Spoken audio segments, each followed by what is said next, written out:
اعوذ باللہ من الشیطان الرجیم بسم اللہ الرحمن الرحیم اللہم صلی وسلم وبارک علی سیدنا و مولانا محمد وعلی آل سیدنا و مولانا محمد وبارک وسلم وصلی علیہ۔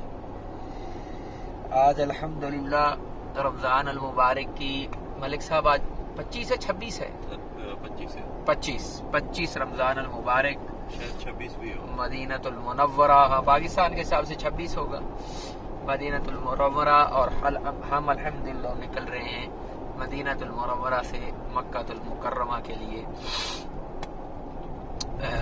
میری والدہ کا ایک عمرہ میں نے پچھلی دفعہ ایک کیا ہے، ایک ان کے حق میں اور رہتا تھا۔ تو ملک صاحب ہیں، ہمارے دوست ہیں، ہمارے بھائی ہیں، اللہ ان کو جزائے خیر دے، مالک ان کے حق میں برکتیں فرمائے۔ انہوں نے آج مہربانی کی ہے تو یہ ہمیں لے کے یہاں سے جا رہے ہیں مدینۃ المنورہ سے مکہ المکرمہ۔ آج میں عمرہ کروں گا انشاءاللہ، اور پھر جو زندگی میں باقی اللہ نے چیزیں لکھی ہیں وہ آج کے دن میں انشاءاللہ۔ یہ سامنے آگے مدینہ مکہ ہائی وے ہے، انشاءاللہ ہم اس کو پکڑیں گے۔ اللہ اکبر، طریق خالد ابن ولید حی الفتح۔ تو اس کے بعد پھر ہم انشاءاللہ نکل جائیں گے مکہ المکرمہ سے مدینۃ المنورہ۔ یہ مسجد ذوالحلیفہ ہے، اللہ کے رسول صلی اللہ علیہ وسلم نے مدینے والوں کے لیے ذوالحلیفہ کا جو مقام ہے اس کو میقات مقرر فرمایا کہ جو بندہ مدینے سے مکے جائے گا حج کرنے کے لیے وہ ذوالحلیفہ سے احرام باندھے گا۔ ابھی یہاں پہ سعودی عرب حکومت نے جو ہے مسجد میقات بنائی ہوئی ہے، اور جب ہم لوگ جدہ کی فلائٹ سے آتے ہیں تو یلملم، جو یمن سے لوگ آتے تھے اللہ کے رسول صلی اللہ علیہ وسلم نے ان کے لیے یلملم کا جو مقام ہے اس کو میقات متعین فرمایا۔ تو ہم لوگ جدے جو لوگ آ رہے ہوتے ہیں وہ وہیں سے احرام باندھ کے آتے ہیں پاکستان سے یا ایئرپورٹ سے، اور جب اس مقام پہ پہنچتے ہیں تو پائلٹ ان کو اناؤنس کرتا ہے کہ آپ کا میقات شروع ہو گیا، آپ عمرے کی نیت کر لیں۔ تو میں نے اپنی والدہ کے لیے یہاں سے نیت باندھی ہے۔ یہ سارا مدینہ طیبہ کا جو بالکل سراؤنڈنگ کا آخری ایریا جس کو اب سبربز کہتے ہیں، آؤٹسکرٹس کہتے ہیں، یہ آؤٹسکرٹس کا ایریا ہے۔ یہاں سے آگے پھر مدینۃ المنورہ جو ہے اس کی حد ختم ہو جائے گی، اور آگے پھر ابیار ماشی اور پھر یوتاما اور پھر جو اگلے ایریاز ہیں وہ سارے شروع ہو جائیں گے۔ اللہ اکبر، اللہ اکبر، لا الہ الا اللہ واللہ اکبر۔ 415 کلومیٹر ہے ملک صاحب یہاں سے؟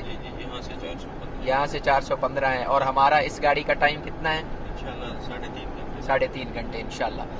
مطلب ایسے ہی ہے جیسے ہم اپنے گاؤں سے اٹھ کے لاہور جاتے ہیں، یا اباوڑوں سے پرانی روڈ پہ خیر پور، ہاں سکر سے چلا آگے، تھوڑا آگے چلے جائیں، چلو آگے گمبٹ کر لیں پرانی روڈ پہ، نئی پہ تو نہیں۔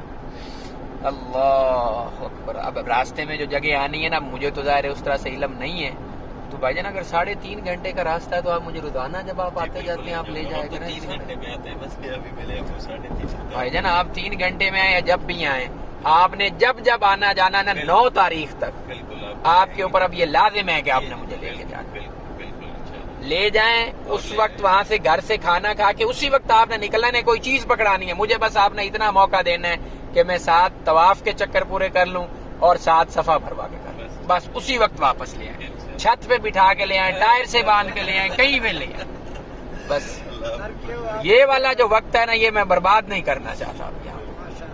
اللہ اکبر، اللہ اکبر، اللہ۔ تبوک اور یمبو، تبوک جو ہے یہاں سے تبوک کا راستہ یہ لکھا ہوا ہے، اللہ کے رسول صلی اللہ علیہ وسلم نے 8 ہجری کو فتح مکہ جب ہو گیا، مکہ کو فتح فرمایا، تو اس کے بعد رسول اللہ صلی اللہ علیہ وسلم نے اسی 8 ہجری میں ہی جو بنو حوازن قبیلہ تھا اس کے خلاف، اور بنو ثقیف جو قبائل تھے ان کے خلاف اللہ کے رسول علیہ الصلوۃ والسلام نے ایک غزوہ کیا جس کو غزوہ حنین کہتے ہیں۔ 8 ہجری میں حنین بھی ہو گیا، فتح مکہ بھی ہو گیا، تو 9 ہجری میں اللہ کے رسول علیہ الصلوۃ والسلام نے، گرمیوں کے دن تھے تو اللہ کے رسول صلی اللہ علیہ وسلم نے فرمایا کہ ہم نے روم کے اوپر چڑھائی کرنی ہے، تو اللہ کے رسول صلی اللہ علیہ وسلم یہاں سے سفر کر کے، کہتے ہیں 10 سے 14 دن کا سفر تھا، یہاں سے مدینہ طیبہ سے اللہ کا رسول گرمیوں کے دنوں میں پیدل سفر کر کے تو تبوک تشریف لے گئے۔ وہاں پہ 10 دن اللہ کے رسول صلی اللہ علیہ وسلم بیٹھے رہے، اور وہاں پہ وہ جو ایلیا کا گورنر تھا وہ آیا اور اس نے آ کے معافی مانگی، اور اس نے آ کے خراج دینے کو قبول کیا کہ ہم مسلمانوں کو خراج دیا کریں گے۔ اور وہاں سے وہ جو رومی لشکر اپنا لے کے آ رہا تھا اس کے اوپر اتنا مسلمانوں کا روب ہوا کہ وہ وہیں سے واپس چلا گیا، اور اللہ کے رسول صلی اللہ علیہ وسلم وہاں سے 10 دن آتا ہے حدیث میں، 10 دن بیٹھ کے پھر واپس تشریف لے کے آئے۔ ایک بڑی مشہور حدیث ہے اس کے اوپر، حضرت حدیث کعب بن مالک اس کو کہتے ہیں۔ میں کل جب یہاں پہ مکہ مکرمہ میں قباء کے ساتھ آپ کو ایک باغ دکھایا تھا ہلال بن امیہ الواقفی کا، تو کعب بن مالک رضی اللہ عنہ فرماتے ہیں کہ میں بدر میں نہیں تھا، اس کے بعد جتنی لڑائیاں ہوئی ہیں میں سب میں اللہ کے رسول صلی اللہ علیہ وسلم کے ساتھ تھا، میں احد میں ساتھ تھا، میں خندق میں ساتھ تھا، ہر غزوے میں ساتھ رہا ہوں، بس میں تبوک پہ نہیں جا سکا۔ تو فرماتے ہیں ملک صاحب، یہ حدیث نمبر ہے 4418 بخاری شریف کی۔ تو کعب ابن مالک فرماتے ہیں کہ میں اتنا، اصل میں آخری عمر میں حضرت کعب جو تھے وہ نابینا ہو گئے تھے، تو نابینا ہو گیا تو ان کا جو بڑا بیٹا تھا نا عبداللہ، وہ آپ کو لے کے تو مسجد نبی شریف میں آتا جاتا تھا۔ تو ایک دن انہوں نے فرمایا کہ بیٹا عبداللہ، تو یہ مجھے گھومتا رہتا ہے لے کے، میں خوش ہو کے، جیسے والد خوش ہو جاتا ہے، مطلب میں نے اپنے ابا کو عمرہ کرایا وہ خوش، اب میں اپنی ماں کے لیے کرنے جا رہا ہوں، ان کی روح قبر میں خوش ہوگی۔ تو خوش ہو کے نا ابا نے ایک دن فرمایا، پتر عبداللہ تو مجھے یہ لے کے گھومتا رہتا ہے، میں تمہیں ایک بات نہ بتاؤں؟ یہ سورہ توبہ کی جو آیت آئی ہے، وَعَلَى الثَّلَاثَةِ الَّذِينَ خُلِّفُوا حَتَّى إِذَا ضَاقَتْ عَلَيْهِمُ الْأَرْضُ بِمَا أَنفُسِهِمْ حتى إذا ضاقت عليهم الأرض بما رحبت وضاقت عليهم أنفسهم وظنوا أن لا ملجأ من الله إلا إليه۔ پتر میں تمہیں بات نہ بتا دوں یہ آیت کس کے لیے آئی ہے؟ تو انہوں نے کہا ابا جی آپ بتائیں۔ تو انہوں نے کہا پتر یہ ہم 3 لوگ تھے، ہمارے لیے سورہ توبہ میں یہ آیت آئی تھی، میں تمہیں وہ واقعہ سناؤں؟ تو انہوں نے کہا ٹھیک ہے، اب ابا کے جیسے آپ کے ہمارے والدین ہوتے ہیں تو ہماری خواہش ہوتی ہے کہ بزرگ ہمارے پاس بیٹھ کے باتیں کریں، ان کی سنی جائے۔ تو حضرت کعب نے فرمایا، پتر میں زندگی میں اتنا امیر کبھی نہیں ہوا جتنا میں تبوک کے موقع کے اوپر تھا، میرے پاس زندگی میں کبھی 2 اونٹنیاں نہیں ہوئی، لیکن تبوک کی جب اللہ کے رسول نے اعلان کیا نا تو میرے پاس 2 اونٹنیاں تھیں۔ فرماتے ہیں اللہ کے رسول صلی اللہ علیہ وسلم کا یہ وتیرہ تھا کہ آپ جب کبھی جہاد کا اعلان فرماتے تھے نا تو اللہ کے رسول علیہ السلام اگر ادھر جانا ہوتا تھا نا تو ادھر کی باتیں کرتے تھے کہ دشمن کو پتہ نہ چلے۔ فرمایا یہ واحد غزوہ تھا جس میں اللہ کے رسول صلی اللہ علیہ وسلم نے ہمیں واضح فرمایا روم کے ساتھ جنگ ہے اور اتنا مشکل راستہ ہے، لے آؤ اپنا مال اور ہر بندہ اپنی اپنی تیاری کرے۔ تو اس موقع کے اوپر وہ جو مشہور ایک روایت آپ نے سن رکھی ہے نا کہ حضرت صدیق اکبر رضی اللہ تعالیٰ نے اپنا سارا مال لے اور حضرت فاروق اعظم نے فرمایا یار یہ بابا ہر دفعہ میرے سے بڑھ جاتا ہے، ہاں اس دفعہ جو ہے نا اس کو میں نے بڑھنے نہیں دینا۔ تو حضرت فاروق اعظم نے سارا اپنا گھر کا سامان اکٹھا کیا، آدھا آدھا کیا، 2 سوئیاں تھی تو 1 سوئی مسجد ادھر غزوے کے لیے اور 1 گھر کے لیے، 2 اگر جانور تھے 1 ادھر کے لیے 1 ادھر کے لیے۔ تو جب لے کے آئے نا تو حضرت فاروق اعظم سے اللہ کے رسول صلی اللہ علیہ وسلم نے فرمایا عمر کیا لے کے آئے ہو؟ فرمایا یا رسول اللہ سارا سامان، آپ نے سنی ہے بس محبت کے لیے میں آپ کو دوں۔ فرمایا یا رسول اللہ سارا سامان اکٹھا کیا ہے اور بالکل برابر تقسیم کیا ہے، آدھا ادھر لے کے آئے آدھا گھر رکھے۔ اور اقبال فرماتے ہیں اتنے میں وہ رفیق نبوت بھی آ گیا جس پر بنا عشق و محبت ہے استوار۔ فرمایا محبت کا سارا کوٹھا جس کے اوپر ہے نا اتنے میں وہ بھی آ گیا۔ اور اللہ کے رسول صلی اللہ علیہ وسلم نے فرمایا، آگے پوچھا اللہ کے رسول نے، فرمایا صدیق کیا لے کے آئے ہو؟ فرمایا یا رسول اللہ گھر کا جو سارا سامان تھا نا وہ آپ کی خدمت میں لا کے پیش کر دیا۔ تو اللہ کے رسول علیہ السلام نے فرمایا صدیق یار گھر والوں کے لیے بھی کچھ رکھنا چاہیے۔ فرمایا صدیق کے نا بلبل کو ہے بلبل نا پروانے کو چراغ ہے بلبل کو پھول بس، صدیق کے لیے ہے خدا کا رسول بس۔ بولے رسول چاہیے فکر عیال بھی، کہنے لگا وہ عشق و محبت کا رازدان، پروانے کو چراغ ہے بلبل کو پھول بس، صدیق کے لیے ہے خدا کا رسول۔ فرمایا یا رسول اللہ سارا مال لے گئے۔ حضرت عمر فاروق نے فرمایا یار یہ بابا ہمیں آگے نہیں بڑھنے دیتا بس۔ تو اس موقع پہ حضرت عثمان ذو النورین رضی اللہ 100 اونٹ آپ کے شام سے آ رہے تھے سامان سے بھرے ہوئے، 100 کے 100 اونٹ حضرت عثمان ذو النورین نے اللہ کے رسول علیہ السلام کی خدمت میں پیش کیے، اور 1000 دینار سونے کے پاؤنڈ اس وقت کے 1000 دینار ڈالے نا تو اللہ کے رسول علیہ السلام نے ایسے جھولی میں ڈالے حضرت عثمان کے دینار، اور ایسے ہاتھ رکھ کے اللہ کے رسول علیہ السلام نے اعلان فرمایا نا کہ چلو بھائی سارے تیاری کرو۔ فرمایا میرے پاس مال و دولت تھا، میں نے کہا یار میرے پاس اتنے پیسے کبھی بھی نہیں ہوئے، میں کو دوسروں کی طرح تھوڑی ہوں، اللہ کا رسول جس وقت نکلے گا میں ساتھ نکل پڑوں گا، پیسہ اتنا۔ فرمایا میں روزانہ بازار نکلتا جنگ کا سامان لینے کے لیے نا اور روزانہ گھوم پھر کے آ جاتا، میری تیاری نہ ہو سکی۔ فرمایا چلتے چلتے وہ دن بھی آ گیا، اللہ کے رسول علیہ السلام نے فرمایا آج کوچ کرنا ہے۔ تو میں نے کہا یار کوئی بات نہیں، اللہ کا رسول نکل بھی گیا، میں بازار سے بس ابھی چیزیں لیتا ہوں اور نکل جاؤں گا۔ فرمایا اللہ کے رسول علیہ السلام نکل گئے اور 2 دن کا فاصلہ طے کر لیا. فرمایا میں نے اس دن فیصلہ کیا کہ یار آج میں نے نکلنا ہے, اور کاش فرماتے ہیں عبداللہ کو کہ کاش میں اس دن بھی نکل جاتا, لیکن میری قسمت نے یاری نہیں کی اور میں نہیں نکل سکا. اور اللہ کے رسول علیہ السلام پھر فاصلہ زیادہ کر گئے اور میں اسی انتظار میں ہی رہا کہ یار میں نکل جاؤں. اللہ کے رسول علیہ السلام پہنچ گئے. فائنلی اللہ کا رسول تبوک پہنچ گیا, 14 دن کا جتنے کا بھی سفر تھا. وہاں پہنچے نا, سارے راستے میں فرمایا میرا کسی جگہ ذکر نہیں آیا. وہاں پہنچے نا, ذکر نہیں آیا مسلمان, خود حدیث کے الفاظ ہیں. فرمایا اس وقت مسلمانوں کی تعداد اتنی تھی کہ اگر کوئی بندہ چھپنا چاہتا نا وہ چھپ جاتا. اللہ کے رسول علیہ السلام 30,000 مجاہدین کا لشکر لے کے تبوک پہنچے. وہاا پہ اللہ کے رسول بیٹھے نا اپنے ساتھیوں میں, تو اللہ کے رسول نے فرمایا یار وہ کعب کیوں نہیں آئے, میرا بڑا دیوانہ تھا کعب کی لڑکی.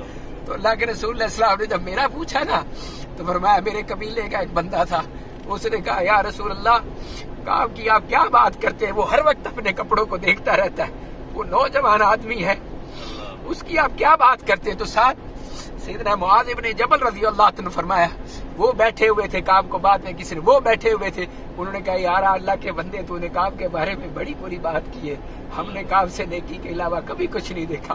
اللہ کے رسول علیہ السلام نے فرمایا ان کی باتیں سن کے آپ نے خاموشی اختیار کی.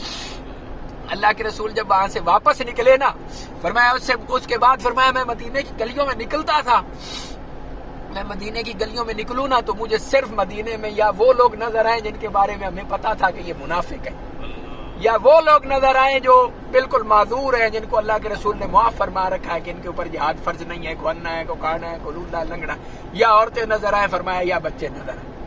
اللہ کا رسول جب واپس نکلا نا تو میرے دل میں خیال آیا کہ یار اللہ کے رسول نے میرا وہاں ذکر کیا, جب اللہ کا رسول واپس آئے گا تو میرے سے آ کے پوچھے گا کہ کعب تم کیوں نہیں آئے, تو میرے پاس کیا بہانہ ہے. فرمایا پھر میں اپنی قوم کے بڑے بڑے لوگوں کے پاس جاؤں اور ان سے جا کے میں پوچھوں کہ یار اللہ کا رسول جب واپس آئے گا تو میرے پاس کیا بہانہ ہوگا, مجھے کوئی بہانہ بتاؤ. کسی نے کچھ کہا, کسی نے کچھ کہا, اتنے دن ہوئے میں بھی سوچ ہی رہا تھا, انہی باتوں میں تھا کہ اللہ کے رسول علیہ السلام کا پتہ چلا کہ اللہ کے رسول مدینے آ گئے. تو اللہ کے رسول علیہ السلام کی روٹین تھی, جب سفر سے واپس آتے تھے اللہ کے رسول علیہ السلام کعب بن مالک فرماتے ہیں اسی حدیث میں کہ سب سے پہلے آپ مسجد میں جاتے تھے, مسجد میں جاتے تھے, وہاں نماز پڑھتے تھے یا نفل پڑھتے تھے جو بھی ٹائم ہوتا تھا, اور پھر وہیں پہ بیٹھ جاتے تھے. فرمایا سفر سے واپس آئے نا تو یہ سنت ہونی چاہیے. اللہ کے رسول علیہ السلام آئے, نفل پڑھے, مسجد میں تشریف فرما ہوئے, تو وہ لوگ جو منافق ادھر رہ گئے تھے نا, فرمایا سب سے پہلے 80 لوگ وہ بھاگ کے آئے. اور کسی نے آگے کہا یا رسول اللہ میری ماں بیمار تھی, کسی نے کہا میرا بچہ بیمار تھا, یا رسول اللہ میرا یہ عذر تھا, میں نہیں آ سکا آپ کے ساتھ. تو اللہ کے رسول علیہ السلام نے فرمایا میں تمہارا ظاہری عذر دیکھ کے اس کو قبول کرتا ہوں, جو تمہارا باطن ہے وہ تمہارا اللہ بہتر جانتا ہے. اس کے بعد اگر کعب بن مالک رضی اللہ عنہ فرماتے ہیں میں بھی اللہ کے رسول صلی اللہ علیہ وسلم کے سامنے پیش ہوا, آپ مسجد میں تشریف فرما تھے, تو میں جا کے پیش کیا, میں نے سلام پیش کیا, میں نے کہا یا رسول اللہ صلی اللہ علیہ وسلم السلام علیکم. تو فرماتے ہیں اللہ کے رسول صلی اللہ علیہ وسلم نے میری طرف دیکھا اور میری طرف دیکھ کے آپ مسکرائے, اور اس طرح سے مسکرائے جیسے کوئی بندہ غصے میں مسکراتا ہے. میں نے دیکھ لیا اللہ کے رسول بڑے ناراض ہیں. تو اللہ کے رسول نے میرے سے پوچھا کہ اب تم کیوں نہیں آئے, تمہیں کیا ہو گیا. میں نے کہا یا رسول اللہ میں اگر کسی دنیا دار بندے کے پاس بیٹھا ہوتا نا تو اللہ نے مجھے کلام پہ اتنی طاقت عطا فرمائی ہے کہ میں باتوں باتوں میں اس کو پتہ ہی نہ چلنے دیتا اور میں اس کے اندر سے گزر جاتا.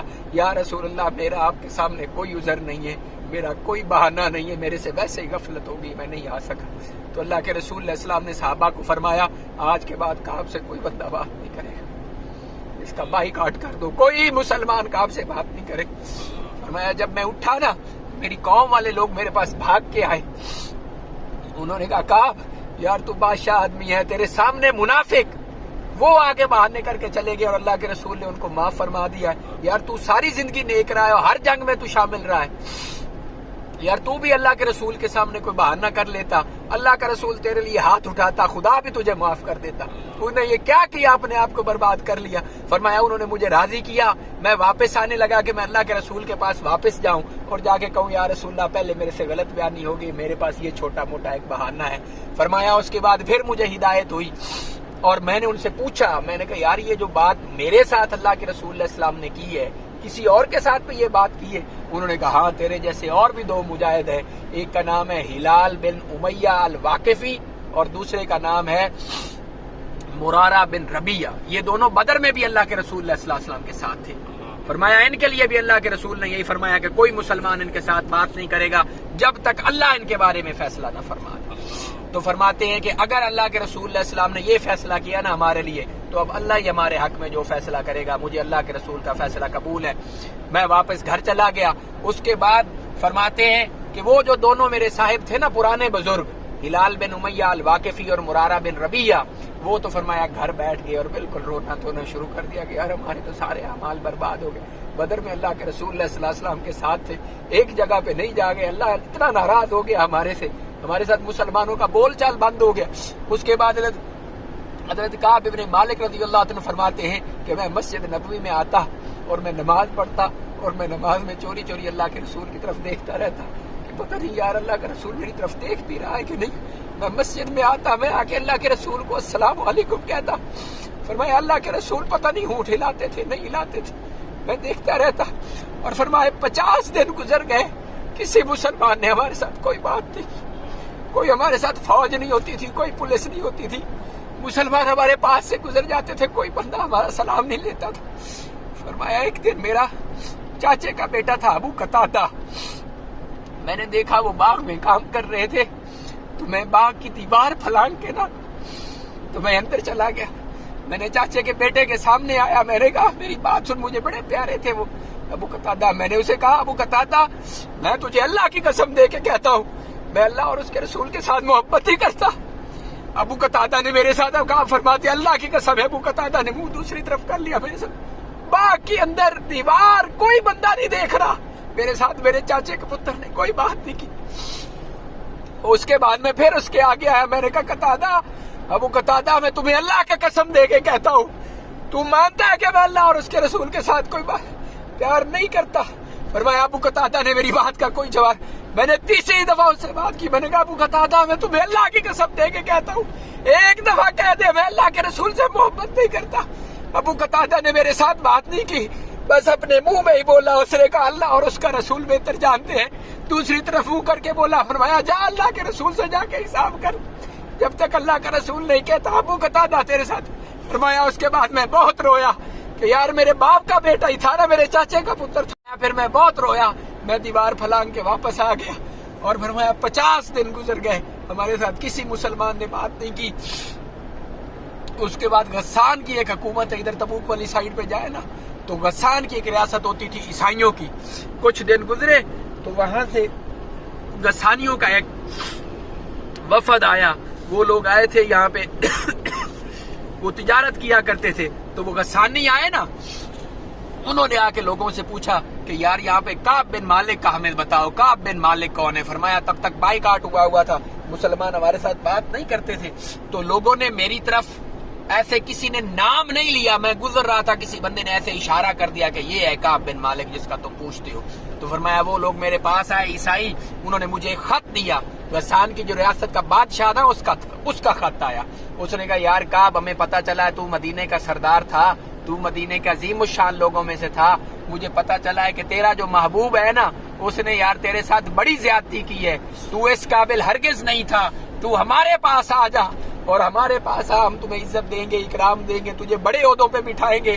میں نے کہا یار کعب پہلے ہی ردے ہوئے ہیں، ایک ردے جانے کا اور موقع آ گیا۔ لوگوں نے اب یہ سوچا کہ کعب اپنا ایمان بھی بیچ دے گا، اللہ کا رسول ہمارے سے ناراض ہو گیا۔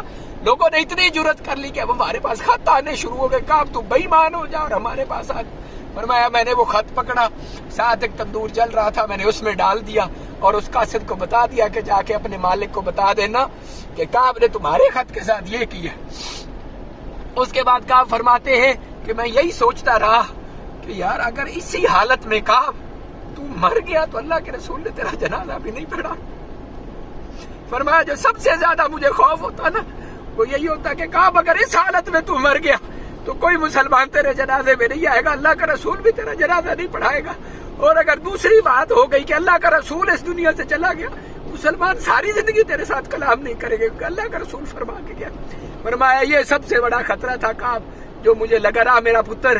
پھر یہی دن گزرتے رہے، 50واں جب دن ہوا نا ہمارے اوپر زمین اتنی تنگ ہو گئی، جیسے قرآن میں سورہ توبہ میں آیا ہے، ہم باہر نکلتے کوئی بندہ ہمارے سے بات نہ کرتا، ہماری جانیں ہمارے اوپر تنگ ہو گئی، اور ہم دیکھتے کہ یار یہ وہ مدینہ ہی نہیں جس میں ہم رہتے تھے۔ فرمایا 50واں دن تھا، میں فجر کی نماز پڑھ کے اپنے گھر کی چھت کے اوپر بیٹھا ہوا تھا تو ایک بندے نے پہاڑ کے اوپر چڑھ کے, یہ جو پیچھے ہم پہاڑ چھوڑ کے آئے پتہ نہیں سال کون سا پہاڑ حدیث میں آتا ہے, فرمایا ایک بندے نے پہاڑ کے اوپر چڑھ کے کہا کہ یا کعب تمہیں مبارک ہو.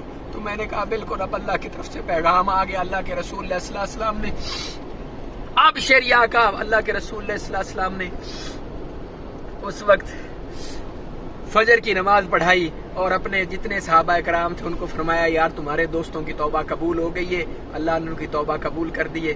تو اس بندے نے وہاں سے کھڑے ہو کے آواز دی. یہاں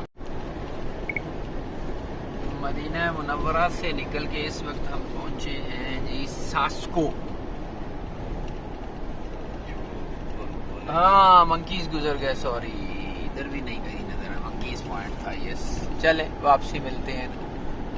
تو ساسکو جو ہے, ساسکو میں مجھے بھی ملک صاحب نے بتایا کہ یہ سب سے اونچا پوائنٹ ہے اور یہاں پہ ٹمپریچر کم ہوتا ہے اور باقاعدہ ہم نے لگایا ہے 26 آ رہا ہے جی یہاں پہ, اس کے اوپر بھی جو ہمارا تھرمامیٹر ہے اس پہ بھی. تو میں خود حیران ہو گیا ہوں کہ اتنی گرم جگہ ہے اور یہاں پہ مطلب میں پہلے بھی گیا ہوں تو مجھے میرے علم نہیں تھا اس طرح سے. یہاں پہ مکی پوائنٹ ہوتا ہے, مدینہ اور مکہ کے بالکل درمیان میں منکیز ہیں وہ بیٹھے ہوتے ہیں, ایک ہی پوائنٹ ہے. یہ جگہ ہے جی ساسکو. یہ ساسکو تو آپ کا ایک پیٹرول پمپ ہی ہے نا؟ جی بس وہ پیٹرول کا نام اس کی وجہ سے پڑ گیا ہے. اچھا جی ساسکو, اسی لیے یہاں پہ یہ ہوٹل شوٹل بھی, وہ پیٹرول پمپ بھی تھا اور یہ آگے کوئی اور بھی ریسٹ ایریا جیسے ہوتا ہے وہ بھی آگے, اور ادھر یہ ایک وادی بھی ہے. اچھا جی کیا ہے الحمنا بدایت الصلاح شلاح, پتہ نہیں کچھ اس طرح سے لکھا. اچھا جی فیول مارٹ, اچھا فیول وے والوں کا اسٹیشن ہے, ٹھیک ہے.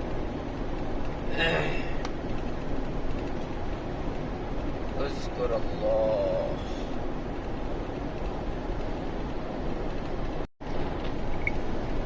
یہ کون سی جگہ ہے؟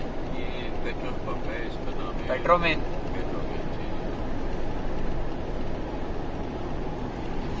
کافی رش کش ہے اس کے پاس. یہ گاڑیاں رکھتے ہیں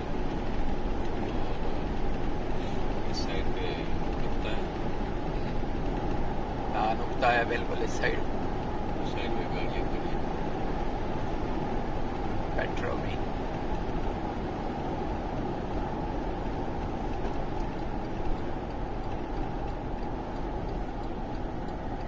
چھاتو چوے سمجھ میں نہ تو اچے گنا ایڈے کاڈو اچي سائیں 25 سال پہرے ماں غیر قانونی آيو پهريون ٹھیک ہے. ہاں یہ ویڈیو ٹھایا تھا پوری تاکہ ٻڌايو نہ خیر ہے, یہ ویڈیو ہوا ویڈیو نہ ہے بادشاہ. تا آیا پو یہ مسری ملیو مونکي چي ته پولیس کي چوندن جوازات, تو مونکي خبر تي جوازات مونکي چي ته گوازات, تو مجھے گوازات کا بھی شے ہوندي اللہ کیڑی بلا چي تھکی ويو. آخر پولیس اچي مٿا بيٺي چوائیں ته پيو ته گوازات مارے چھڈي بابا. یا اللہ جی مہربانی, جو پولیس والے ڏٺو یار جيڪڏهن غير قانوني ڀڄيا چپ ڪري ويٺو آ